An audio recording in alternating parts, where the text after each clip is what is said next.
Okay, we are live, Mr. Brad. Happy 4th of July. I thought it was Sunday yesterday. It was actually Tuesday. Um, we'll kind of get into it. This is kind of a weird, like you're saying backstage. I woke up this morning like confused and kind of disoriented a little bit. I did work on Monday a little bit. So, yeah, just trying to pick up midweek. It's Wednesday, kind of came up on us really quick, obviously. But how was your 4th of July, man? It was really good. Got to spend some Good. time with the family. One of my oldest nephew is married and has two kids, Oh, cool. so they came, and my mom came out and um, just hung out. Had the older I get, that's like more and more important. Just like looking for additional time to do that. So it was really nice to be able to hang out. And what did you end up doing? How was yours? Yeah, I mean, we did a majority of our celebration, I think, this past weekend on Sunday, and some people had Monday off, other people didn't. I I worked from home. I had my mother-in-law and my, I guess, niece. It's my niece-in-law, I guess you'd call her. They stayed over for the weekend along with some other relatives. So I was kind of busy, just kind of doing some upgrades to the house and to just kind of preparing for my trip in a couple weeks and taking like one or two phone calls. It was pretty light. It's kind of expected on a weekday Tuesday holiday, but it was good. It was a good kind of day to kind of like relax a little bit. I did work, like I didn't just relax. I'd have to do some work, but it was good. It was good, man. Yeah. Yeah, I So did. Yeah, we're always kind of on call to some degree with this stuff. You have to be flexible, and when the business is rolling, you got to take advantage of it. So I get you. yeah, which is a good thing and a bad thing, I guess, sometimes. But yeah, just trying to get everything kind of situated before the end of the day or end of the week or whatever. So Right. hold on one second. I think there's someone at the door. Give me. Sure. Yeah, so glad. Yes, so I woke up this morning and a little frantic because I realized I had an idea. So we don't plan this. This podcast means a lot to us, so we don't plan it at the last minute. We actually put some thought into what we want to talk about, and then the preparation of the slides comes for like we tidy everything up to the day of. So I just like my eyes popped open and I was like, crap, it's Wednesday. We got like I was just thinking about all the stuff we had to do. So yeah, we woke like Ferd was saying, we woke up and realized, oh, it's podcast day. So Yeah, yeah, but seriously, it's pretty funny. Yeah, I guess let's and I just think get we got into a it. good one planned. Yeah, I was gonna say I think we got a good one planned for today. You got some interesting stocks I'm looking forward to hearing about. Yeah, it's honestly kind of hard to get like an idea of what people want to know about. And I'm not saying that like I'm a big expert or anything like that, but I feel like I have a pretty good idea of what kind of the broad areas of what people, kind of generally know about how to segregate like different like sectors. So like if someone's saying like, "Oh, I want to invest in like something that has to do with housing or technology," or like a snippet from technology, like you were saying AI, and you had sent me some AI stuff, and I just didn't feel comfortable enough to talk about it. It's very fascinating to me. I think in general, what I've learned with like newer technologies is adaptations like the is the thing, right? So it's you could have 100 companies come out and say they have like the best AI tools, but like four of them actually come out of those of that percent. 4% of those companies actually make a profit that's worth investing in. So yeah, unfortunately, I just didn't feel comfortable enough to talk about it. I think How? it's yeah. I was telling you I was really intrigued by it, but Mhm. that's exactly the thing that I was looking at. Like, so okay, you're because you start looking at the storage and the like the drives, like cooler drives and stuff like that, all that stuff that needs to store all this data. And I was just really So those of you watch in the chat or watching on the replay, I on the rewind, I sent Ferd like 4 links. I went down a rabbit hole and sent him like 4 links to things that I saw it talking about AI, and like AI related. It's more like technology, I guess, technology related companies. But I just like went down a rabbit hole and was just really enthralled by it. And part of the reason was that we've been doing this on a weekly basis. We've been talking. So I hope that my enthusiasm, I hope the folks who watch have that same level of enthusiasm, because it's not my forte. So I enjoy that we share this each week. Good, man. Yeah, no, I appreciate that. It's great feedback from you. I think what you can gather from like going down those rabbit holes is to look at stuff that I look at, just the way that I invest, and kind of get an idea of what I look out for when I look at companies. And like generally, if that data is not out there or available, it's probably too soon to get into those type of companies, or I just don't have good expertise in that type of how the company is looked at to push it up to that next level there. So but yeah, just trying to start with something basic right now. So we'll look into some housing stocks. So today it looks like we're going to look at housing stocks. Obviously, a little bit of interest rate news, just dealing with the recent bump in the 10-year today. My credit tip of the day, and then Brad's got some the more you know stuff for Zillow, and just kind of you know misconceptions or conceptions about how Zillow prices stuff and how accurate they actually are. So I'm actually really excited about that, because I always look at Zillow as a tool for me to kind of gauge people's, to tell them, oh, your house is worth this much, I think. But I really don't know. I look at Zillow or Redfin. Zillow's been around for a long time. So, and I actually highlighted them in the stocks that we're going to look at today. So really cool to look into that, and we'll get started. So the first 3 equities we're going to look at, first, Restoration Hardware. This stock was really fascinating during the pandemic. It dropped big time for obvious reasons. One, we didn't know what was going to happen with the market. 2, every Restoration Hardware store shut down. If you don't know what Restoration Hardware is, it's a very high end IKEA, essentially. They have these amazing floor plans and amazing stores that you can go into, and you can essentially, each room is like kind of set up to what like type of furniture you can buy and have it look aesthetically. I wouldn't say it's overpriced. It's very high quality, and so it caters to that like extremely rich homeowner. And typically what happens is, obviously when you buy a house, you want to furnish it with brand new stuff, and you put brand new sinks and furnishings and whatnot. And that's really what drives this company's profit margins. Obviously, with the work from home kind of environment, people are looking to upgrade their either old stuff or just looking to upgrade their current stuff they didn't like. And restoration hardware went from $80 stock to about $700 to $800. People are buying restoration hardware furniture in droves, just with work from home and all that good stuff. It was pretty insane. It's leveled off since, quote unquote, but I feel like if you're thinking of kind of a comparison as far as companies go, Restoration Hardware kind of is the Apple of furniture. It's a very well run company. The is very conservative, and he's very upfront with like kind of where the economy is for like the upper 1%. It's a good company to look into. Again, it's around $320 a share. That's a little rich for my kind of assessment, just with interest rates being so high. But for some reason, people still go to buy from Restoration Hardware. Brad, would you ever buy anything from Restoration Hardware? Us being kind of like, well, I'm married, but like single guys that don't have kids and kind of what have you. I think I think I'm the type to, there's things I like to spend my money on. I'm Yeah. probably more of a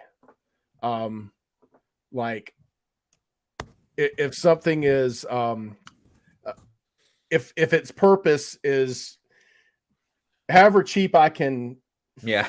take care of the problem is kind of like my thing. So yeah, you could do, you could spend a little more and have it look nicer, but yeah, I guess well you'll probably experience that a little more since you're a newly married man, I guess. But but it's yeah, that's kind of one of the things you can look forward to is upgrading your upgrading your dwelling when you get in a serious relationship, and Right. somebody Not else's have standards are higher. But I mean, I like for things to look nice, but it's there's just other things I would rather. We talked about this with cars.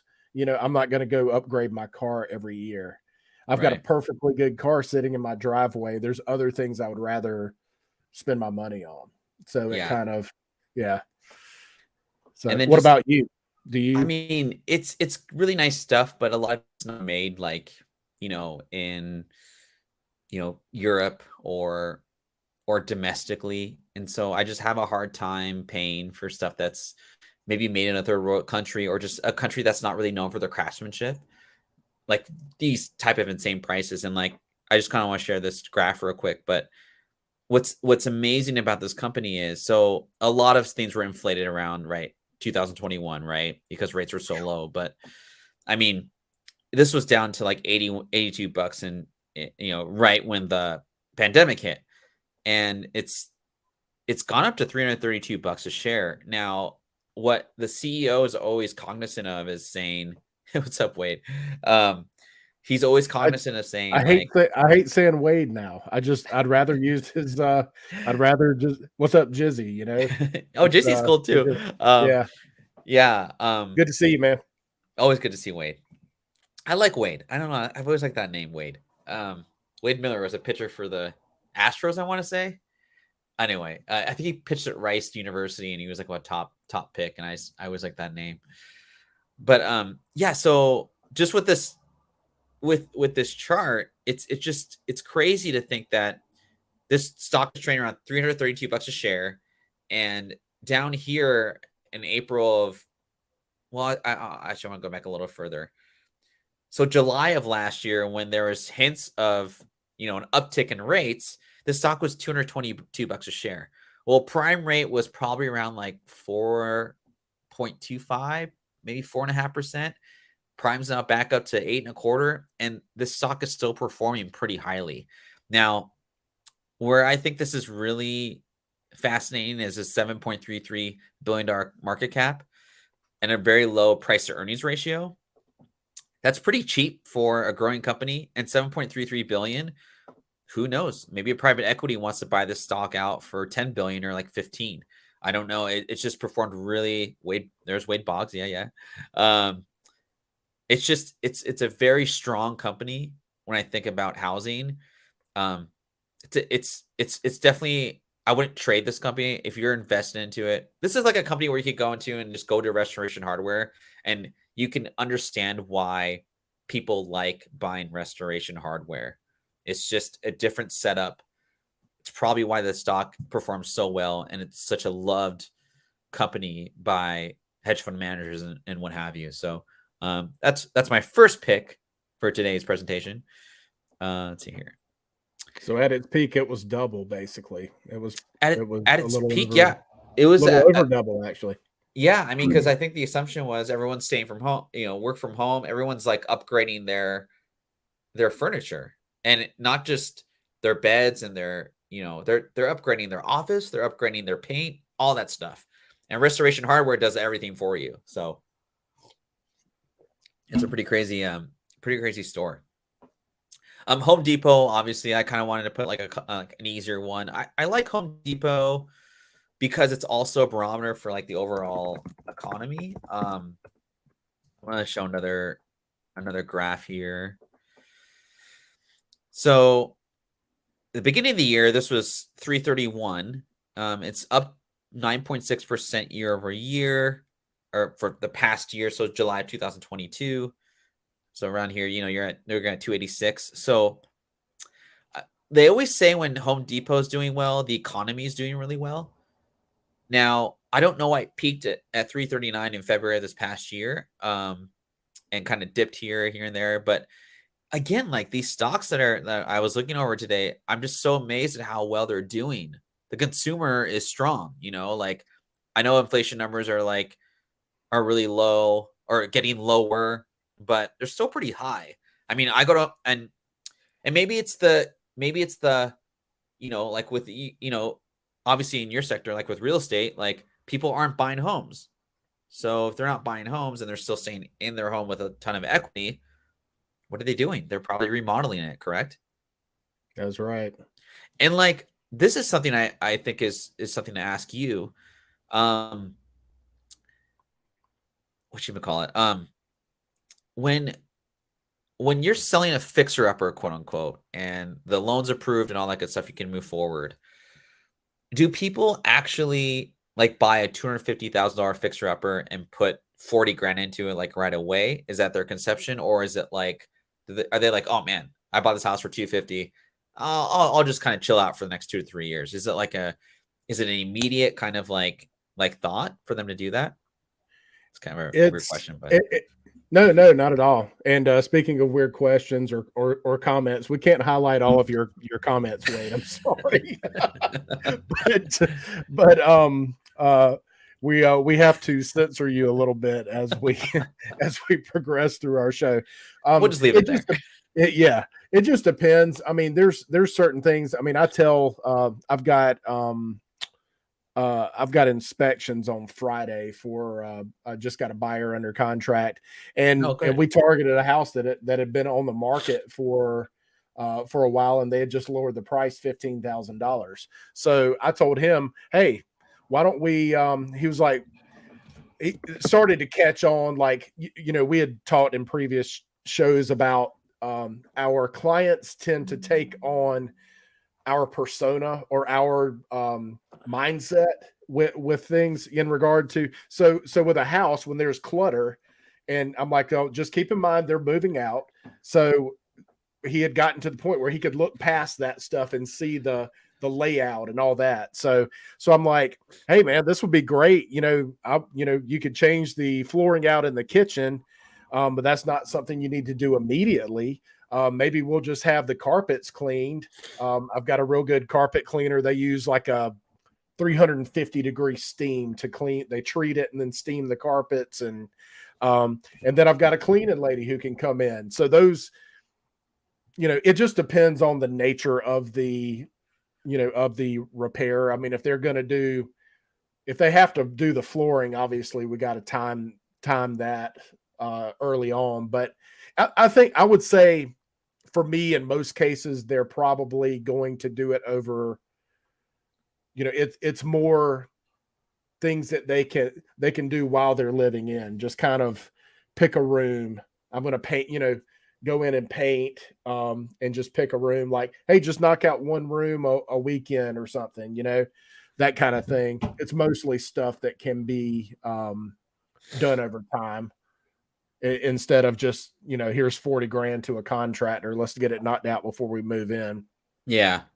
And for me, it's generally like they want to do it right away. I'll get like a month afterwards, I'll get a call from a client, and I'll check up on them. I'm like, oh, can we apply for a HELOC, or do you know anyone that we could help us with this or that, or what have you. And I never pitched the fixer upper. I'm always asked like, can I qualify for one, or that's what we're kind of looking at. And I kind of go through like the scenarios of like, okay, well you could, but this may happen. Or like, I always get inquiries about like, foreclosure sales and all that. And, with foreclosures, you need to have cash on hand. We can't loan you a loan. You can take a HELOC out on your primary residence to acquire a foreclosure, but like that's, you have to have the money right away. And then some people are like, oh, well, so how do they do it on TV? And I'm like, well, I really don't know. I mean, like I do, but like I don't. It's all fake. Yeah, I yeah. mean, it's not real. I mean, Yeah. I saw a $60,000 foreclosure that I'm really interested in. All right, well, here's the deal. You know how many investors passed on that property for it to actually get listed?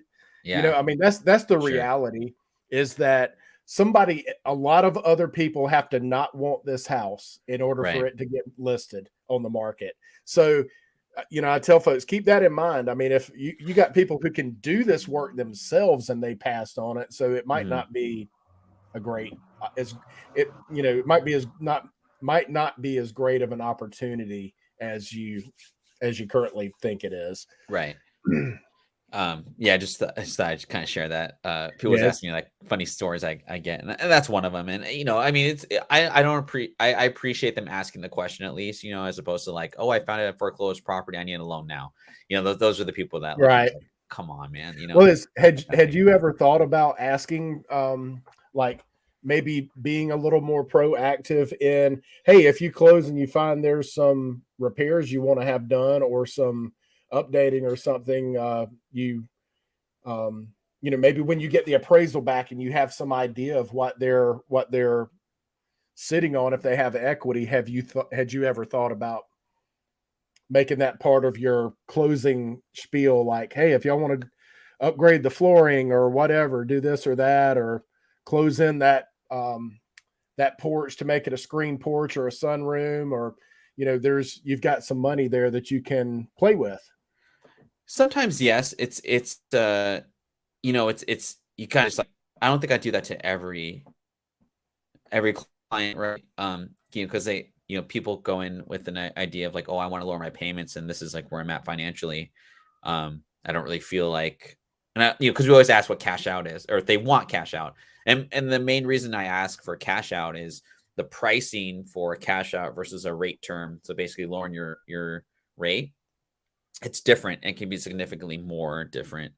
So it just really depends. A lot of people that need to fix, like, say, a roof or what have you, they kind of come into it like already with that idea in their head. But yeah, I mean, it's generally like asked at the beginning of the loan. For me, at least, my my thing, and this is like an honest thing. When someone locks a loan with me, I just want to get it closed as soon as possible, and I don't want to mess with anything there to like kind of um put a pause in the process. Because one, we only have so many days to close the loan to meet that contract guarantee, and then also I don't want to. Yeah, I guess with the client, like I want them to kind of be in control of the transaction, but um yeah, it just really depends. Sometimes the appraisal will say like, you need to do this, like there's a Right. hole in your Yeah. floor, and then they're like, oh well, I didn't think about that, maybe I could remodel my bathroom. That's happened a couple times, but again, it's more the clients kind of what they want to do. So, Right. but no, it's I a was good just question thinking, too. always thinking outside the box to like Sure. create opportunities for business and stuff. Right, right. Um, Yeah. Whether it's a follow-up card or something. Hey, just keep in mind, it's we've talked a lot about, not creating new business, but like generating referrals and business from past clients, and how special that is to be able to do that. So um yeah, I'm always looking for something new to get in front of people like that. Right. Next stock here, Sherwin Williams. This company's been around for hundred years or so. They are the A standard, I guess, or grade A standard for paint. If you go to Sherwin Williams, you're gonna walk out with an $8 bucket of paint there for sure. But they have the plethora of interior, exterior paints, all the tools, all the gadgets and whatnot. This is another stock you want to look at when it comes to housing. Of course, people. What's an easy way to upgrade your home? You talked about it before. Just paint the freaking house, And Sherwin-Williams is a place that a lot of people go to. This stock has done really well for the past decade or so, with rates being really low, high quality paint, all that good stuff. And what I thought was really like kind of a bad thing with the stock was year over year, 14% decline in cash. So my assumption is, I don't know this for sure, but I feel like inflation for some reason has hurt them compared to other companies I looked at. So whether that be people are just getting buying cheaper paint because Sherwin-Williams is pretty expensive, right? Um, or perhaps they haven't, perhaps they haven't consolidated their stores, and so operating margins are probably lower with having to hire more people, stay open like longer, that type of thing. So something that I thought was maybe you shouldn't really delve into Sherwin Williams at this time. I don't really know what's going to push their growth other than just people continuing to have to paint their homes, whether that be the inside or the outside. But rates, people are going to be more picky. Like personally, like I'll probably just go to Home Depot and get paint rather than go to Sherwin Williams and like get a specialty type paint. I don't really care. I mean, Navy's Navy to me, I guess. So it's going to be tougher for me to go to Sherwin Williams rather than Home Depot, where I can do like everything at one place. They do have for probably, I don't know, several years running, the most popular interior paint color out there. Oh, really? What's that? Agreeable gray. Agreeable gray. Let's see what that looks like. Yeah, so it's like what everybody wants in every house, and try as you might to get away from it on my end, it's just like stainless appliances. They've been trying to push people away from stainless steel appliances for a long time, but people just love it because they have a quality like stainless steel appliances just feel higher end, Shit. But yeah, agreeable. And back on Home Depot, so there's a Home Depot near my office. And during the pandemic, I was trying to be intentional about going to the office, making phone calls and stuff. And I would drive by the parking lot and it was absolutely packed. Home Depot every single day, packed. Lumber and I mean, people just and I think a lot of it was, it's everybody's doing stuff around the house, obviously. But dude, cabin fever, man. I mean, like, please let me go to Home Depot and just walk around and just like get out the house for a change because everybody was just going stir crazy being inside for so much. Yeah, they are. And the thing with I'm sorry, go ahead. Oh, just just saying that I forgot what I was gonna say. Oh, people just staring at the damps, the same wall over and over again. I feel that gray is like a good color to have. So yeah, and you can do a lot with it. So yes, a lot of people opt for. It's probably more like the top slide, the second from the right. That's probably a pretty. So it's like they call it also like a grayish, like beige gray. Okay. But just like a good solid neutral that you can, it's it's just something that people like. I apologize, Brad. My internet is not working very well in that other room, so I'm changing to another one. This is going to be a little awkward, but I do apologize. It's all good, man. Yeah, we're just having technical difficulties, but yeah, no, that's awesome, man. I didn't know. See, this is what's great about being able to ask you questions or just have you think of something to educate me. I didn't know of that agreeable gray. I actually like it. Yeah. I didn't even know about it, but I don't know if my wife is watching, but you got it, Dizzy. That is spot on, brother. Yeah. Use your decorations as colors. That stuff you can change. The wall can stay the same, and just keep rolling with it. But it's something that's just there's something calming about that color. So try as they might to get away from it, it is still popular. So yeah, learning stuff on Sunset to South here every week, hopefully. Hopefully, yeah. Next, and we're going to talk about this at a little bit more at length coming with Brad, but Zillow. So coming from where I come from, so Zillow, they are a very innovative company. At one point, the CEO actually directly messaged me. I had some questions about how they evaluated the stock options for the company, and he was not very happy with what I said. This was like a long time ago. I basically was just asking a question about how compensation was to the CEO during times of like the stock price going up, and like it just was really struggling. And we had a good conversation. Actually, it turned pretty good. Um, but he no longer works there, so it is what it is. So But you got him fired? That's what I'm reading into this. Did you? no, I think he just moved on to the next project. But no, man, it was. Well, it's in your text here. I mean, it would be interesting to see if he was a part of some of these failed attempts that they've made at. I'll you can talk about the stock portion. I'll talk a little bit about the just the The general actual consensus information. about Zillow. Yeah, because Yeah. they've kind of played both sides of the fence with real estate agents. Yeah, it's I always liked the stock, honestly, because it was like a data center for listings. And um the company I work for, we used to use it not as like an actual barometer for values, but when we were trying to piece like as close to as possible, we would use Zillow values and like just kind of put on a spreadsheet. This is when I was doing another job at the bank, to kind of get like, okay, this is what Zillow's value is. Do we need to get a 2055 appraisal, or can we just value it at that price, or that appraised value? This is 2012, 2011, so a little bit, kind of before, like 10 years ago.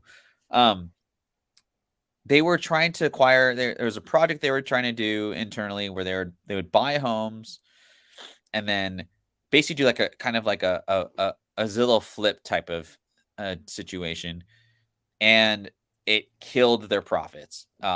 They shuttered the project down. I think I want to say about a year ago or so. Don't quote me on that, but it was really bad for the company. Net profits down 257% year over year, and they have negative cash flow. So what that means in layman's terms is they're not making money, for one, year over year, during a time where housing is at its height, or it continuing to be its height. And I think this has to do with either shuttered programs, just people not buying homes in the demand that they need it to be to keep business going. What's really concerning, though, again, in an interest rate environment that we're in right now, is negative cash flow. So that means the company is not really operating at a very efficient rate, in my opinion. When I look at it, when I look at the numbers, right? I could be totally wrong. I don't know, but just from their earnings report, like I don't like that. I don't like a negative cash flow company that's been around for 15 years. Like that shouldn't happen, especially in this environment. It's very concerning. So if it was me, I would say don't buy this stock. That's just kind of my recommendation for it. But just wanted to put that out there as like a technology related housing company you could look into further down the line if they make some changes to the company. So Yeah, they're a for real estate agents, they're a lead based company. So all the listings, if you see it, a lot of my clients, even though I send them stuff, they will go on Zillow when they'll grab their iPad or their laptop, they'll sit in bed as they're getting ready to go to sleep and just look at houses. They just like looking at houses, and they're not really seeing anything different than what I send them, but it's just kind of part of their routine. So if you click on send me more information about this house, what that really means is have 50 random real estate agents call me back to back to back, trying to get me, yeah, set up an appointment for me to see this house. right. And so when they got into the acquisition portion of their business, they were kind of biting the hand that fed them, so to speak, because, if I'm paying you for leads, I don't Right. want you going after my business, hey, we'll buy you. And it shows you a little bit about what their projection of home values, if they were they using their own projections to purchase these homes that they were buying? Because it's like, if they were, then it didn't go so well. So that would be an interesting thing to really maybe dig a little deeper into and see. I mean, if they were using their own algorithm to determine what they were willing to pay, And we'll get into. I've actually, one of the slides details exactly what they, not exactly, but the process they use to determine value. Yeah, and I think, years ago when I was really trying to invest in Zillow, I was thinking like, I think it's a good company to invest in if you can really, if they just concentrate on. Spoopy, what's up? Oh, what's up, Soupy? If they just concentrate on selling that data to banks and real estate companies to use it and just hone on that. And I think they just had too many products. Like, we were actually competing with them as well because they started to have a mortgage broker business. And so it's like, well, that's kind of lame. Corporate America is the one's going to spend money. So again, why would you bite the hand that quote unquote feeds you? Um, I mean, of course, I'm not a CEO. I'm not a startup type of dude or whatever. But the concept of Zillow itself is very. It's a very great. It it presents a great product to people that use it, because I still use it to this day. So, Well, there was Trulio was number 2 for a long time. Zillow has always been, since they got into the game, they were first, mhm. and Trulio was number 2, and then they bought Trulia, and just for a while they were still two separate entities, and they just, I mean, I don't, it's been forever since I've gone to Trulia.com. They've just completely absorbed them. So Huh. they absorbed their second leading competitor. And now I would say it's probably Realtor.com is probably number 2 now. Interestingly enough, I think Amazon is closer to having. Think about all the information that Amazon has about you they've got your address because you're going to ship stuff to your house. So you buy, Ring doorbells and all this stuff. They said that some people believe that they're closer to getting into the real estate game than Zillow was when they attempted to do it. Sure. I believe it. They got the data. So, um, yeah, cool. Excuse me. Public storage is the next one I wanted to look into. It's kind of a funny one because you think public storage, is that a housing stock? But like, how many people have too much crap that they can't fit in their own house? They have to, or they bought too small a house and they need to store stuff that they are going to use and whatever, and they rent out a space, 40 by 40 feet, whatever, what have you. They $120 a month, and they store it and they just leave it in there, whatever. What's nice about this stock, if you like dividends, it pays a $3 dividend yearly. So that's with 100 shares. So if you have 100 shares, you get $3. I think it's a 3% yield. The stock is down 7% year to date. The problem, I think, with public storage itself is a land problem. I think it's, obviously with prices being usually there's a public storage, like, not necessarily near your residence. It's going to be pretty far, right? Because let's say you live in like downtown Seattle, you're not going to have public storage like across the street. That doesn't make sense for public storage. They're going to build, south of Seattle, or kind of maybe rural areas or whatever, because there's no usage for that land. So therefore, it makes sense to build somewhere where there's like, where the land is cheap. Essentially, nothing's being built there. Well, with taxes going up, insurance, all that, it's getting tougher for public storage to grow the company to build more sites at different places because of the expense of real estate and then the lack of, it's a demand problem as far as land is concerned. So I like this stock. It's safe. It's not a growing company. If you're looking to a growth stock, this is not one for you. This is a nice, it's a nice stock to get, maybe 40, $38 a share, just so you get that dividend like year and just hold on to it. Maybe accumulate at like 35, something like that. But again, this isn't your, I'll use comic book talk, your FOC 1 in 25 for $20 that's going to be worth like 100 in a month. This is your grind it out, just having my portfolio, or buy a 6-year T-bond kind of thing. That's kind of what public storage is in my opinion. Since we've been talking about this this is what is it? Is this week 8 or 9? I We're feel like it's longer or more than that, but I'm not sure. maybe, yeah. Um, but since we've been talking about this, always like, what is so if it's down, what is your like?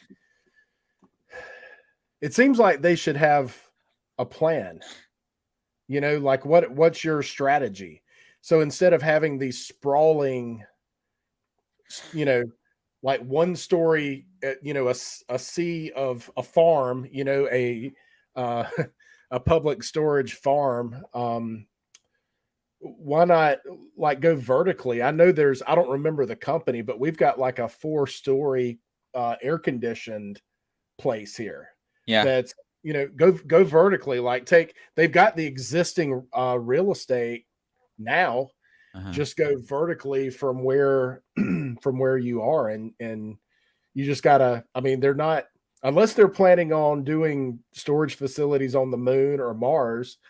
um there's where they're not making any more land for this stuff. So I do see like the newer ones that go up. I see two things in common with them. It's always I can see it from the freeway or like a major highway, and they are actually building like 6-story ones here in North Seattle.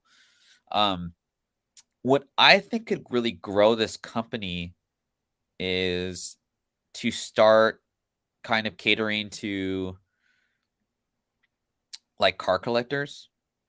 I don't know, or people that have like or live in the city and they have like a really nice car and they can't keep it, or they have like 3 cars. I could see that being kind of a and when I think of growth, right, that's kind of out of the box stuff. Like that's not really a technology play. It's more of like a um just a different segment to like what else could you store, that kind of thing. Um or I could see them get into like moving services. Like I know like with those home pod places that you just have a pod and you put stuff in it and then they move it to wherever you move to.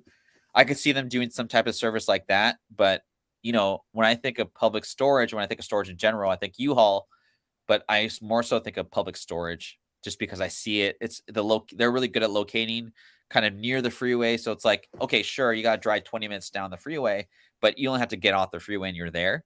I think that's strategy. I think it's very strategic on where they build their storage units. But no, I mean it's a I think the newer ones you'll see just increase in height for sure. And whether they have air conditioner or not, it's yeah, because like the normal ones just have one, right? You just have one yeah. level, or it's just like in whatever.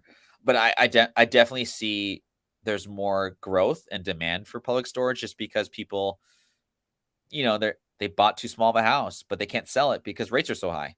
So that's something that also kind of like um came to mind when I was thinking about the slides today.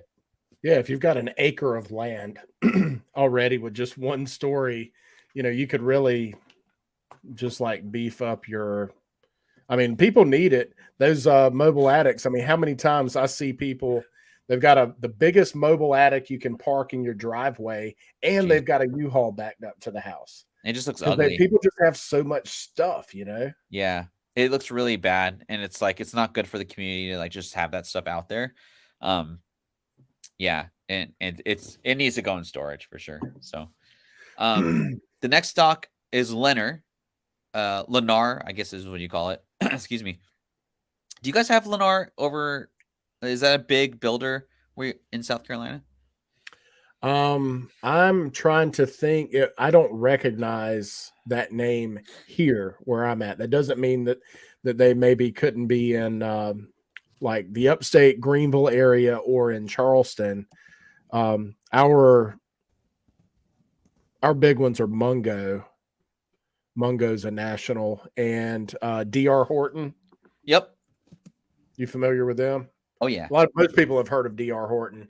That's they're actually, I learned that there actually is a DR Horton. He's got a ranch in Texas. Yep. I've Um, heard it. I've heard of that too. yeah, huge like cattle guy, like huge into cattle. So obviously the home building biz Yeah. is very productive. Yeah, and as you were kind of naming off those different builders, I picked Lennar just because I didn't want to pick Pult or like I didn't pick DR Horton because I thought that was like kind of too big. But Lennar, I've always like here they do like luxury homes. Like whenever I see Lennar, I'm like, oh, okay. Only nation builder in Oklahoma is DR Horton. Oh, okay. See, DR Horton like just they're all over the South, right? Lennar, it they do a lot. I see them building homes in growing like states like Tennessee and Florida is another one.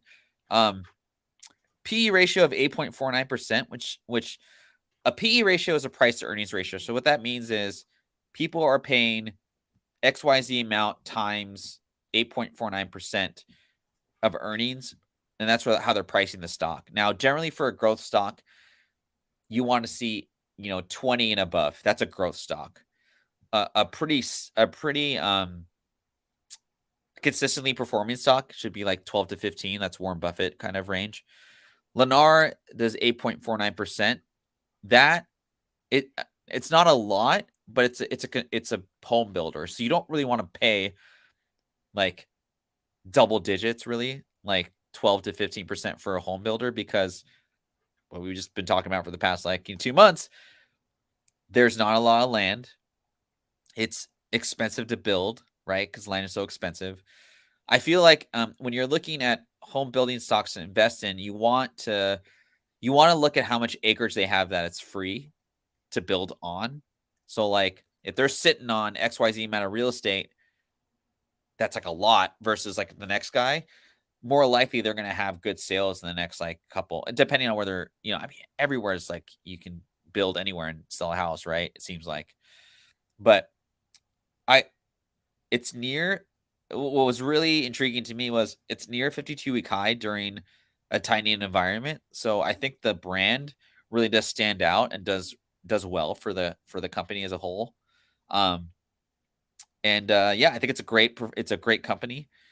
Obviously they don't build everywhere, but I think if you're looking to invest in a home builder, you don't necessarily want to invest in one that builds everywhere. You want one that is like building in cities that have a growing population or, like people are moving to because of work or families, what have you.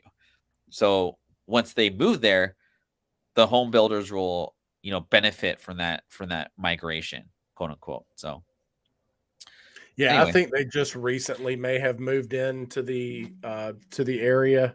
I had that name sounded familiar, and I just double checked, and it looks like they're kind of starting to get their foot in the door. There's a huge opportunity right now. I mean, we need. Um, I think that's the way we dig out of this deficit. It's the so if they can move into an area and say, hey, I'm going to buy. You've got 100 lots in this neighborhood. I want to buy, a fourth of them or whatever and build our product and stagger those. There's a big opportunity because there's just only so fast you can go to build a house. 6 months for now. This is a track built home, so there's no deviating from the plans. But it's about 6 months to do it, and that's with preset packages for things. So there's no customization whatsoever, but 6 months is about it. mhm. So, you finish out phase one. All right. Well, how long does it take to even get phase two ready to build? So, we could use a little more competition maybe in the home building arena. Yeah, and wait, how many houses do they build? I don't know. I didn't delve into it that much. I just look at like the numbers that just to kind of do a quick gauge of whatever. I just looked at like, kind of like the the meat of stuff that I look at when I look at different stocks. Not necessarily everyone's cup of tea, but I didn't delve into it too much. I wanted to pick a home builder that was in those different states or whatever. So yeah, let's go to the next slide here. And just kind of our highlight on West Coast and East Coast real estate. I thought this would be kind of fun. What does 300K get you in Seattle? Well, I went on little listings on Redfin, and this little boathouse will get you or this 300K will get you this little boathouse in Seattle. It's a 1-bedroom, 1-bath, 450 square feet. I do not believe that includes the dock. It may be like rented out to, or you may have to rent the dock from the owner of the dock. So it's really funny. I don't know if you deal with this a lot. I'm sure you do, Brad, but so when you sell a house that's on the water, isn't there like a lien or some type of easement on the dock? Oh, I think we lost Brad. Well, let's see. We lost Brad. Well, anyway, we'll wait for Brad to come back. I thought this was really, I mean, this is kind of sad. But 300,000 gets you this little boat in Seattle.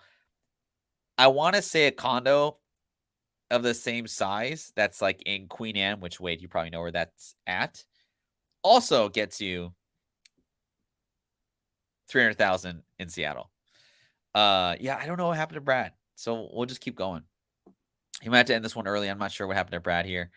And then Brad put up something for South Carolina. Oh, his electricity just went out. Oh my goodness. So he is. Oh no. Okay. No worries. We can say, okay, so we're gonna save Zillow for next time, but I'll go to the Brad's next slide. So 300,000 in Columbia gets you this: a 2-car garage, balcony, 4 bedrooms, 3 baths, 2,400 square feet. This was built in 2008. This house is beautiful. We're so screwed here in Seattle. I swear, like this house would be millions in Seattle, but that house is beautiful. I thought it was really, really cool. Yeah. Sorry, Brad. I'll just keep going through this and then we'll see what happens. Yeah, 300K, Soup Jeff. It is what it is, man. And Brad, yeah, thoughts out to you, man. Let me know how you're doing after I end the show. I really want to know how you're doing, just for your own sake and all that stuff. So, yeah, that house is beautiful, man. When I was looking through the slides today, and Brad showed me this, or Brad updated this, I was in awe of how pretty that house is. I guess I'll end this with the credit tip of the day. Victorious warriors win first and then go to war, while defeated warriors go to war first and then seek to win. So I think of people kind of rushing to things, right? Whether that be rushing to judgment, rushing to a reaction, and reacting versus being active or reactive. I always feel like with lending or with buying a house, and Brad's the same way, be prepared for buying a house. It's the biggest purchase you're probably going to do. It's going to, it's the most beneficial way to wealth in the United States. I still believe that. And ultimately, it's more of just a sound investment. Think of it, it's your home, and it's going to be different. You're going to have memories there, and you're going to have, you're going to spend obviously a lot of time there as well. So it's a very stressful transaction as well, but the more prepared you are to go into war for, your house, the easier it'll be to sleep at night, unless you're just always nervous about things like some people are, but it is what it is. And then my credit tip of the day here is to increase your credit limit. Now that sounds crazy, right? So one of the 5 C's that credit companies view your credit as is the available amount of credit you have. So for example, let's say you have a $5,000 credit limit, but every month. Well, your credit usage is 20%. Now, to decrease your credit usage, all you got to do is increase your credit limit to 10,000.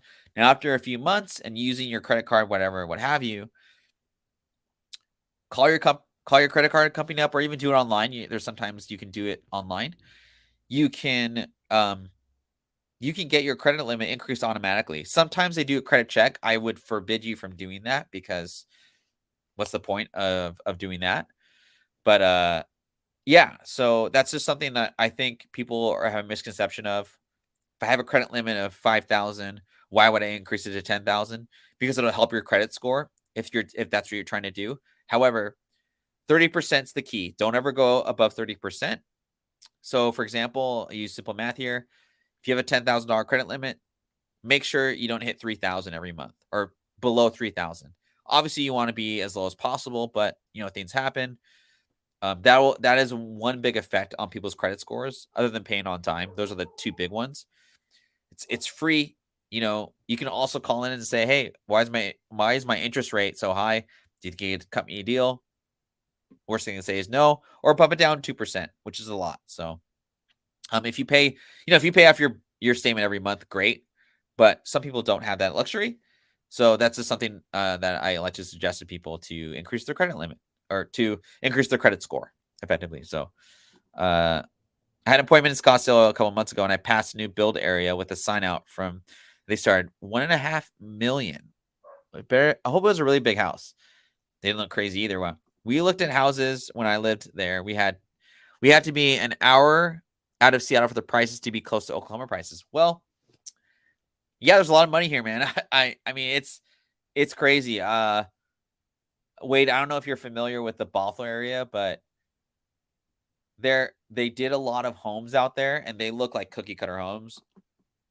They go for about 1.3, and it's just a house in a very high demand area because of the school systems. The public school systems there are they're very well educated. I think I want to say a majority of the teachers out there have a master's at least, and it's public school. So it's pretty crazy.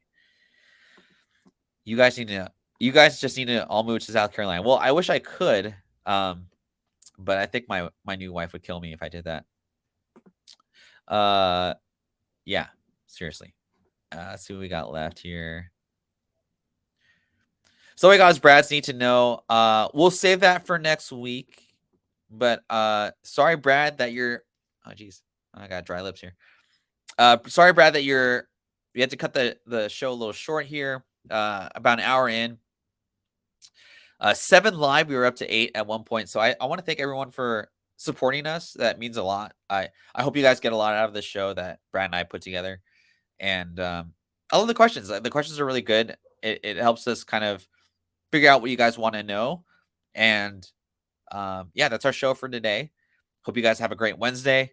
We'll see you next Wednesday with more stuff and a continuation of Brad's slides.